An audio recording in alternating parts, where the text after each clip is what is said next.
Doctor ডুমকে কে হারাতে পারবে? মার্ভেল আর ডিসি সুপারহিরোরা ফেস টু ফেস হলে কে জিতবে? সেন্ট্রি কি থরের থেকেও বেশি পাওয়ারফুল? এমন অনেকগুলো ইন্টারেস্টিং কোশ্চেন আজকের কিউএনএ ভিডিওতে আছে, যেগুলো তোমরা জিজ্ঞেস করেছ। সেগুলোর উত্তর আমি এক এক করে দিব। ভিডিও শুরু করার আগে রিকোয়েস্ট করবে একটা লাইক দিয়ে দিও।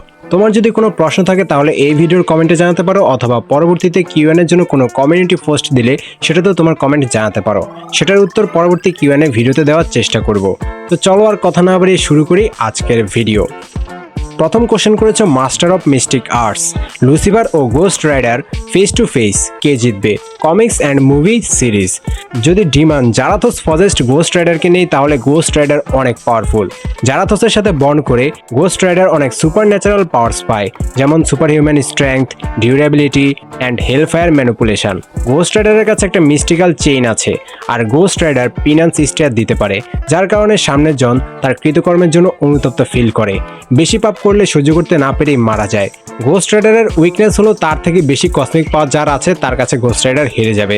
অন্যদিকে Lucifer morning star nearly omnipotent. লুসিফারের রিয়েলিটি ইমমর্টালিটির উপর কন্ট্রোল আছে।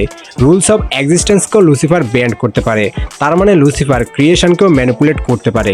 সো লুসিফার আর গোস্ট রাইডারের মধ্যে লুসিফার ইজি উইনার, তবে গোস্ট রাইডারও কম পাওয়ারফুল না। এরপর শান্ত কোশ্চেন করেছ ক্রিস ইভান্স আবার এমসিইউতে কবে ফিরবে আর কেমনভাবে ফিরবে? তো রিসেন্টলি ডেডপুল অ্যান্ড ওলভেরিন মুভিতে ক্রিস ইভান্স ক্যামিও দিয়েছিল অ্যাজ হিউম্যান টর্চ, কারণ আগেও ক্রিস ইভান্স হিউম্যান টর্চের রোল প্লে করেছে। তবে ক্যামিওতে ক্রিস ইভান্সের হিউম্যান টর্চকে মেরে ফেলা হয়েছে, তাই হিউম্যান টর্চ হয়ে ক্রিস ইভান্স আর ফিরবে না।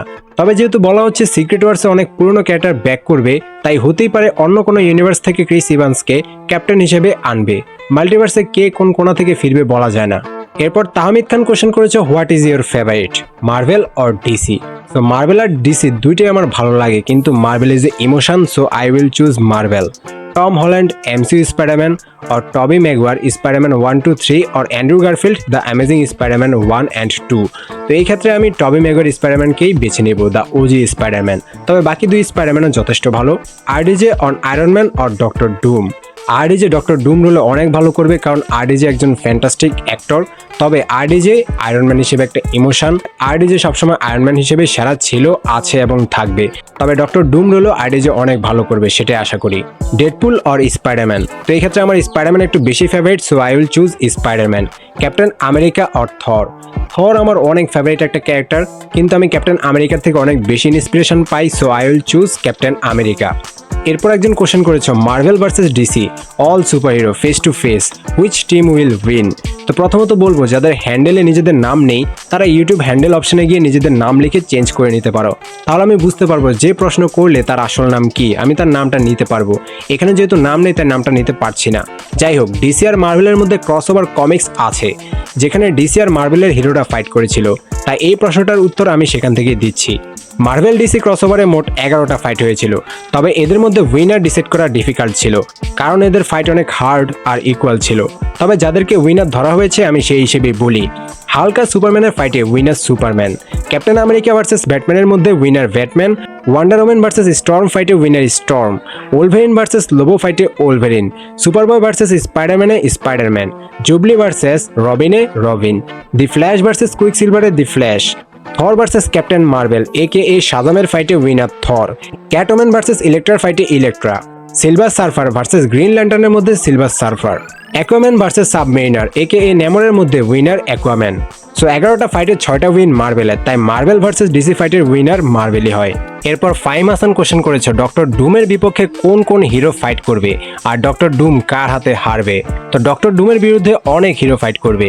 থানোসের বিরুদ্ধে যেমন পুরো অ্যাভেঞ্জার্স টিম, গার্ডিয়ানস, ইউনিভার্সের কোনাকানা থেকে সবাই এসে ফাইট করেছে, সেভাবে ডুমের বিরুদ্ধেও সবাই একত্র হবে। তবে এখন মাল্টিভার্সের খেলা, তাই এখানে হিরোদের সংখ্যাও অনেক বেশি থাকবে। একই ক্যারেক্টারের একাধিক ভেরিয়েন্টও থাকার পসিবিলিটি আছে। 2টা আয়রনম্যান, 3-4টা থর এমন থাকতেই পারে।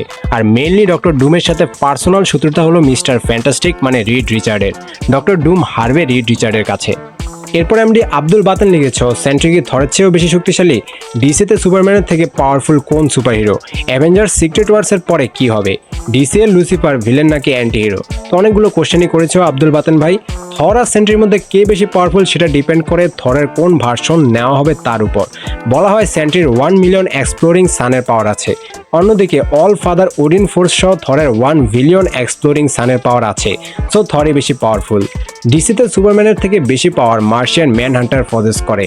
সুপারম্যান নিজে স্বীকার করেছে মার্শিয়ান ম্যানহান্টারের সাথে ফাইট করতে সুপারম্যান ভয় পায়, বাট সুপারম্যানের অনেক ভার্সনই আছে যেগুলো মার্শিয়ান ম্যানহান্টারের থেকেও বেশি পাওয়ারফুল, যেমন সুপারম্যান প্রাইম 1 মিলিয়ন, যাকে গোল্ডেন গডও বলা হয়।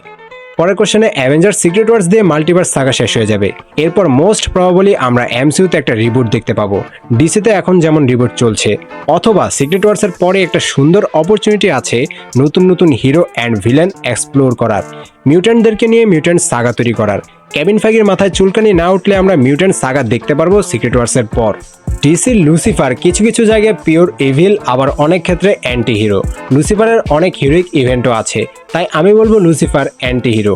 এরপর মাহির ভাই কিছু ভার্সেস কোশ্চেন করেছ, কিন্তু ভার্সেস ভিডিওতে অনেক ভিতরে গিয়ে অনেক ডিপলি অ্যানালাইসিস করতে হয়, যেহেতু এখানে অনেকগুলো ভার্সেস তাই আমি ডিপলি অ্যানালাইসিস করতে পারছি না, শুধুমাত্র আমি আমার উত্তরগুলো আমার মতামতগুলো জানিয়ে দিচ্ছি। Professor Hulk versus king Groot, এর মধ্যে প্রফেসর হাল্ককে আমি চুজ করব, কারণ হাল্ক ইজ অলওয়েজ হাল্ক। তারপর টোবা হাল্ক ভার্সেস রিয়ন কিং থর।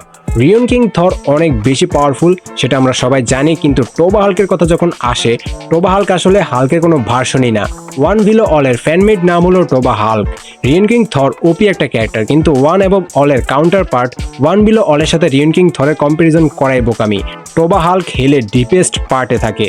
টোবা হাল্ক মেটাট্রনকে পর্যন্ত খেয়ে ফেলেছিল আর এর্থ কসমস এন্ড করেছিল, তাই অবশ্যই টোবা হাল্ক ভার্সেস রিয়ন কিং থরের মধ্যে ফাইট হলে টোবা হাল্কই উইনার হবে।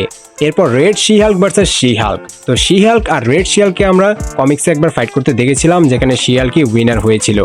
থর ভার্সেস হারকিউলিস ভার্সেস অ্যারিস। তো অ্যারিসকে তো হারকিউলিস হারিয়ে দিয়েছিল, আর যেহেতু সেন্ট্রি এবং ওয়ান্ডার ওম্যান অ্যারিসকে হারাতে পেরেছিল, তার মানে আমাদের থরও হারাতে পারবে, কারণ থর কিন্তু ওয়ান্ডার ওম্যান এবং সেন্ট্রির থেকেও বেশি পাওয়ারফুল, তাই অ্যারিস এই লিস্ট থেকে বাদ পড়ে যায়। থর ভার্সেস হারকিউলিস হবে মেইন ফাইট, যেখানে হারকিউলিস থরের বডি ছেড়ে দেওয়ার মতো স্ট্রেংথ রাখে, সেখানে আবার থর তার ম্যাজিক এবং স্কিল দিয়ে হারকিউলিসকেও হারাতে পারে। আমি তোমাদের উপর ছেড়ে দিলাম, তোমরা জানো থর ভার্সেস হারকিউলিসের ফাইটে কে উইনার হবে। এরপর God of Stories Loki versus Rune King Thor. তো রিয়ন কিং থর আবারও একটা ওপি ক্যারেক্টার বলতেই হবে, কিন্তু গড অফ স্টোরিজ লোকির কাছে রিয়ন কিং থরও পিছিয়ে পড়ে।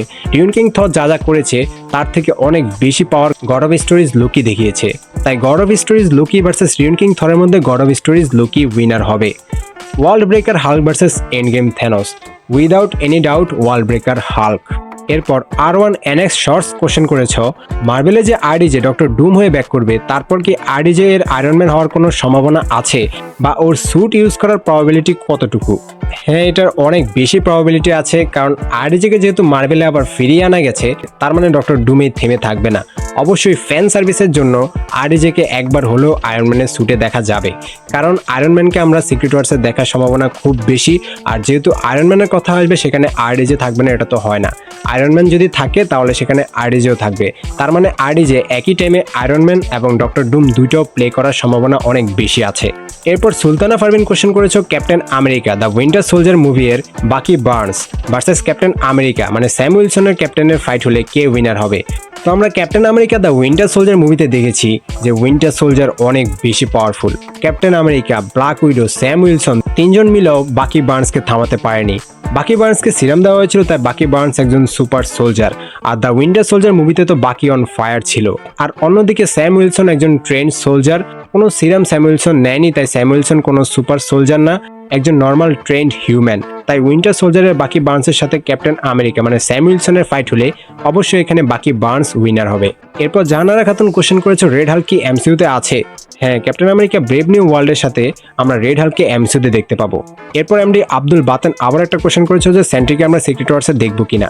তো আমরা আপকামিং থান্ডারবোল্ট মুভিতে সেন্ট্রিকে দেখতে পাবো, আর যেহেতু এমসিইউতে সেন্ট্রি এক্সিস্ট করবে তাহলে সিক্রেট ওয়ার্সে থাকবে, এটা প্রায় শিওর। তো এই ছিল তোমাদের কিছু কোশ্চেন আর আমার আনসার। তো ভিডিও ভালো লাগলে অবশ্যই লাইক, কমেন্ট এন্ড শেয়ার করে দিও, আর এরকম অসাম ভিডিওগুলো আরো পেতে অবশ্যই সাবস্ক্রাইব করে বেল আইকন বাজিয়ে দিও। Bye bye.